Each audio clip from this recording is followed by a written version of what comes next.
Okay. Okay. All right. Yeah.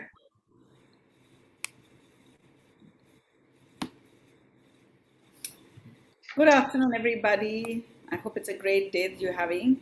And we are starting with a new series with Indo-Indians. It's called the Indo-Indians Newsmakers. It's a series of online interviews with newsmakers in Indonesia. So these are the people who've been really, making a big noise with their good work, and it's time to get to know them. In depth, insightful, and candid conversations, life, ideas, stories, inspiration, motivation, success, and lot more. It's a new initiative by Indo Indians to connect and share. We have a lot of our people back there in Indonesia who are doing some great work, and we are not familiar with it. So, this is a step to do that. The podcast is going to be fast paced, and our guest answers a few questions, more like a rapid fire. And today, to begin the series, we have somebody called Anish Daryani. Anish is the founder and president director at M&C Saatchi Indonesia. In January 2018, Anish kicked off his first entrepreneurial venture and founded M&C Saatchi Indonesia with a vision to transform the industry with hybrid integrated teams. Anish has been awarded multiple awards in his field. He's led agencies in 5 countries, which is India, Kenya, Nigeria, Vietnam, and Indonesia. He brings in a global, multicultural perspective to the advertising world. Anish is an amateur wildlife photographer. His writings have been published in several trade journals, and he's presently penning his first book. Welcome, Anish. Welcome to the podcast that we are starting with Newsmakers, and you're the first one to be on the show. Thank you so much, Jyoti. It's a real pleasure. You're going to be calling some really distinguished people on this in this series, and I'm really glad that I get to be here. So thank you so much for the Pleasure. opportunity. Pleasure is all with us and Indo Indians. Great. Thank you. So, are we ready? Because this is really going to be an interesting chat. Absolutely, absolutely. Oh. Let's go for this. So, Anish, why don't you tell us something quickly about yourself and what you do besides whatever introduction I have shared about you? Yeah, actually, you stole my line, so that makes it harder. But yeah, that's pretty much what I am. I've been in the advertising profession for the last 20 years, and I often say I'm quite useless. That's all I've ever done, which is advertising. Yeah, other than that, there are many other interests. I am a motorcyclist, and I love photography. I'm involved in a lot of causes for social good. And I'm loving my life here in Indonesia. My daughter was born here. It feels like home, and I often tell people I'm Indian by birth, but I'm Indonesian at heart, and it's more every day makes me feel stronger that way. Yeah, Lovely. I share that sentiment. Been in Indonesia for 11 years, so I definitely share that can sentiment. imagine. Yeah. So, what's the coolest project that you've done in your entire journey so far? There've been a few, but there's one that I can talk about, which we did in Indonesia 2 years ago. Mhm. We worked for PKBI, which is basically the Population Control Board of Indonesia, and there's a very serious issue about child marriage in Indonesia. So we did a campaign which actually helped the government take notice and formally ban child marriage in Indonesia. Okay. So that's something that I'm particularly proud of. It's a very powerful piece of creative we did, which won us a Cannes Lion, which was Indonesia's only Cannes Lion in 2020-21. Okay. And Cannes Lion is like the Oscars of the advertising industry. I mean, for people who may not be familiar with it. And it was Indonesia's first Cannes Lion in the Sustainable Development Goals category. So it's a big moment of pride for us and for Indonesia as a country. And also the fact that it actually led to social good for the government to formalize a ban on child marriage. In this festival, because it's for the social good category, uh, all the award proceeds that they collect, they gift it to the NGO. Okay. So there was a 45,000 pound grant that PKBI has been given, and that's one of the biggest grants that they've ever got in their existence. So they'll be able to do more good with that. So yeah, that's one thing I'm particularly proud about. You should be. It's a big amount for a great cause. Yes, indeed. Yeah. Lovely. Thanks. The world has gone through a lot in the last 2 years. So, Yes. what do you see are like the biggest challenges that your industry is facing right now? I guess my industry in particular is one where collaboration is key, and it takes there's a lot of interdependency in multiple skill sets, and ideas happen when people come together. So one of the biggest challenges is that despite technology and despite all the tools available to us, it's much tougher for people to work remotely. So that's one Yes, of the big challenges that we faced, and we're looking forward for things to normalize where people can come together. It's just that we're still managing and we're pulling a lot of weight. Just that it's more inefficient when we do it remotely versus just huddling in a group, sitting across the table and solving problems. Yeah, it's a different bond when people are together at work. exactly, absolutely. So, if I was to give you a crystal ball and I was say that, what would you like to see your industry move in the, let's say, next 3 to 4 years? Where do you Yeah, see, how yeah, would sure. So a lot of people talk about the new normal per se. But my perspective is that there's not going to be no new normal. I think we will all go back to our old normal, because this is decades and centuries worth of culture creation and habits and ethic work ways of working we've created. And I don't think 2 years can completely disrupt that. Eventually all's going to go back to the old normal, is what I say, which hand on my heart, I am looking forward to, and I guess every other entrepreneur or professional would be looking forward to.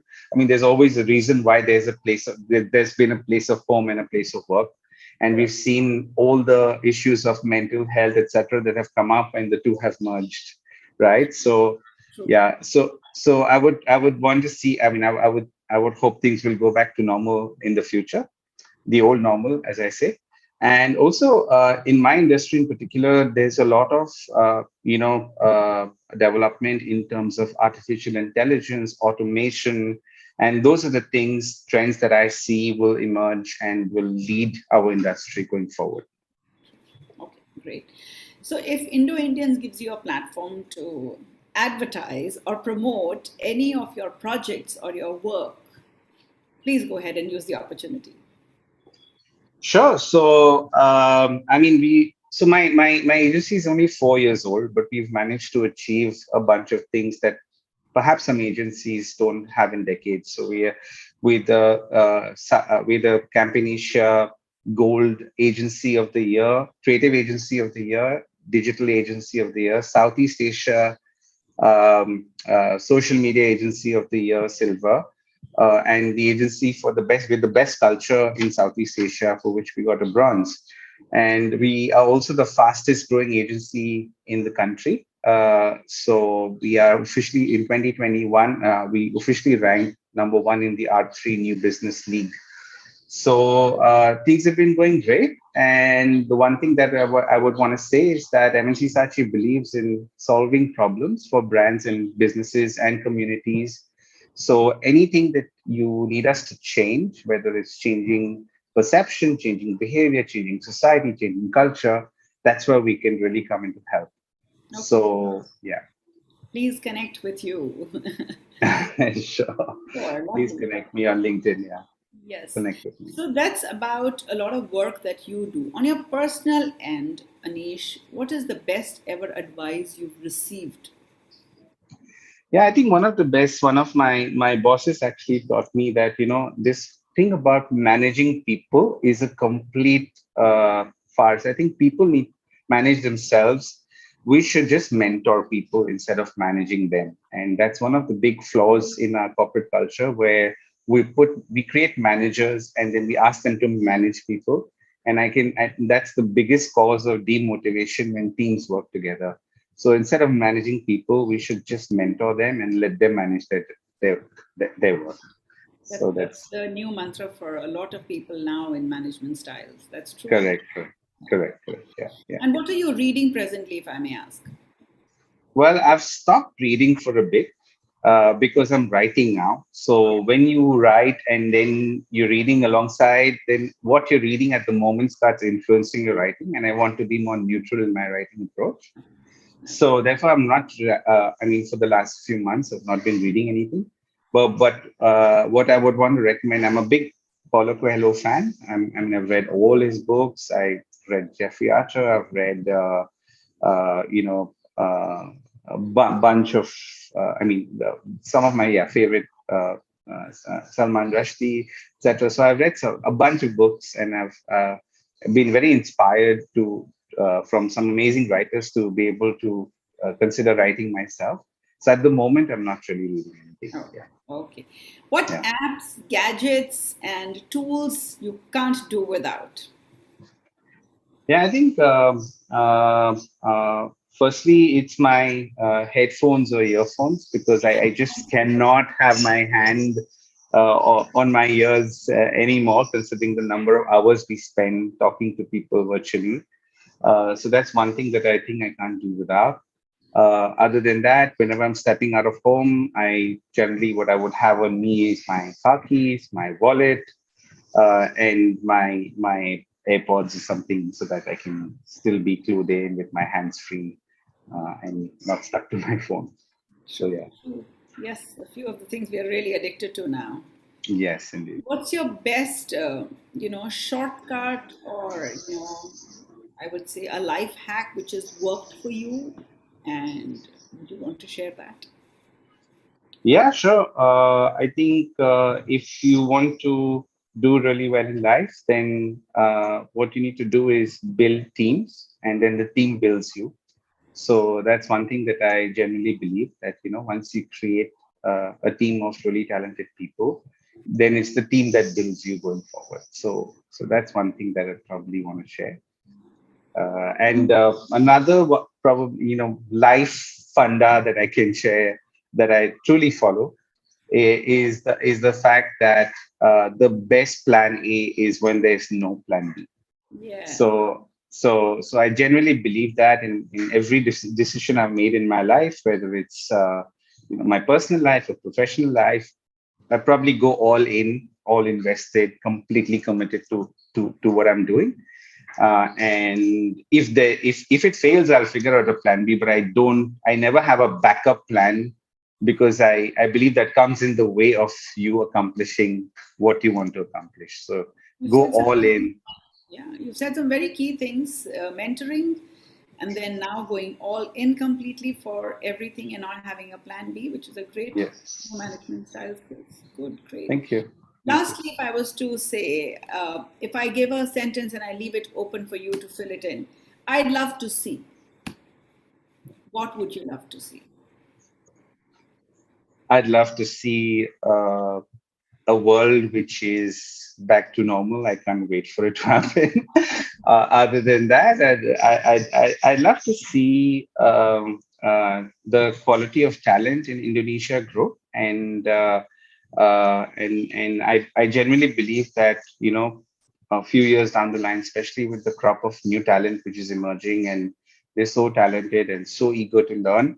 I don't think there will be room for expats like you and me to be here and mentoring them. They'll be pretty independent and running it, and I'm very proud of that. Of the new crop of talent that's emerging, and I'd love to see that completely take off and Indonesian communities do really well Great, and lovely. have That's a very nice and a positive thought. Indonesia is a lovely country. And indeed. I'm sure right now they feel very blessed that you're there and supporting them. Hope And so. thank you so much for joining us on this. Lovely Thank talk. you. It's been a pleasure. Lovely talking to you, Jyoti. Thank you so much for the opportunity to Indo Indians, and thanks for everyone who tuned in. Yes. Take care. Be safe. Thank you. Take care. Bye bye. Bye bye.